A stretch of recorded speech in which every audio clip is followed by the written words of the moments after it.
B1658A. That's a long name. It's a 24.5-inch display with 165 Hz and 1 millisecond response time with AMD FreeSync. I believe I got this monitor for about $160. I will leave a link in the description. For the price, I think this is honestly an amazing monitor. You can also, if you're wondering where the residue comes from, it's from, there's actually just shipped in this box, so, yeah. So we're gonna do an overview of the box. We'll just do, this is what it, yeah, you probably have already seen. Yeah, it comes with two HDMI, there's an HDMI 2 and an HDMI 1 port, and it's 1080p. Obviously. Yeah, that's their back. So we're gonna cut to, well, as you can see, you just take it out. So this is the front of the display, and I'll pull this thing out and I'll show you. Okay, so in the box you get the instruction manual with a screwdriver. That's kind of weird. Then you get this thing which has 165 Hz embedded into it. Then you get the DisplayPort cable. I will not use DisplayPort because I'll be using my laptop, which will have an i7-8750H processor with the GTX 1060. And so you have all this stuff. You get all this stuff in the box. You open it up, and there's the actual monitor.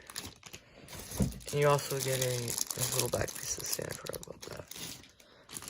So I'm gonna take this out real quick and I'll show it. As soon as you pull off the first layer of plastic, there's another layer of plastic on top of that with a little bit of tape on it. As you see, there does not appear to be anything wrong with this thing so far. And they did claim it would run 165 Hz with an HDMI 2.0 cable, so I got one of those as well. So I'm gonna take all this off, and I'll do a time lapse of me assembling it and everything like that. So there we go.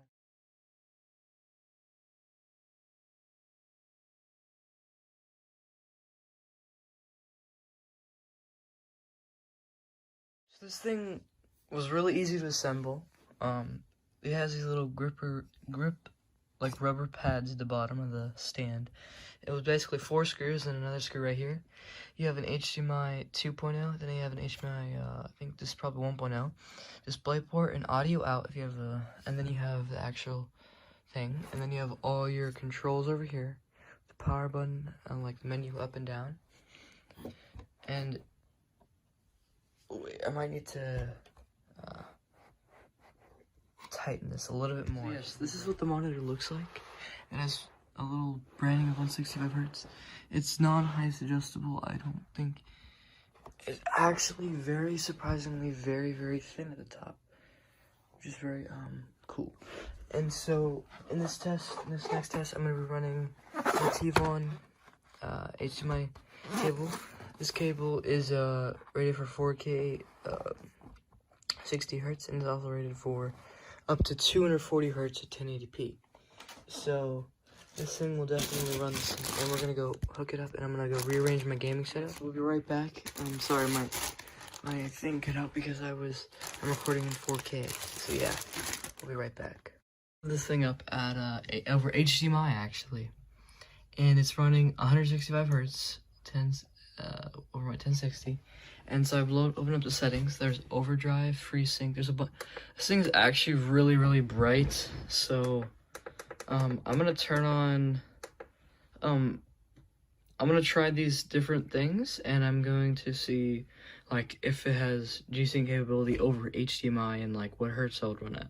So I can't test DisplayPort right now because I don't have a Super PC. I'm running this all off my Acer Predator Helios 300 from 2018, I think. So yeah, all the controls are on the back. It's like they're on the back of the monitor. So like, yeah, they're all, and whenever it's off, it'll display like a little red thing. See how it's blue right now? It'll be red. It's actually like, I have all my lights on and stuff, and this thing's actually really bright. So I'm gonna go through all the settings, see if I can get it to do G-Sync over HDMI at 165 hertz. But I don't know if that'll be possible. But it has FreeSync on it, and it has overdrive. So I think one of the best things, and I'll test it out for a little bit. Okay, so I've been trying out different features on this monitor, and I gotta say, so I've been trying out different features on this monitor, and I gotta say that the speakers aren't the best. You can adjust the volume. You can also change like HDMI on the Breeze, you know. Then you go to your settings. I turn on overdrive. Over HDMI, you cannot enable G-Sync. I don't know about FreeSync, but you cannot enable G-Sync. So I'll only be using overdrive, and I'm gonna be using oh, whoops. Yeah, I accidentally turned the monitor off. So they don't really have the buttons. You gotta like just kind of memorize them. The buttons on the back are like, they're labeled on the back, but like they're not on the front. And if you want to look at the bezels are actually really, really small. And so if I scroll down to picture, there's a bunch of different presets like user, movie, eco, FPS. So I think FPS looks the best in my eyes, so I'm gonna turn that on. But you can honestly, if you want to do like a movie or something, you can obviously turn that on. The colors are actually really good, but I would not recommend using the speakers because the speakers are just, they're not the best. So I'm gonna go and play a couple games. So I'm gonna go play a couple games of CS:GO. Okay, so I just played about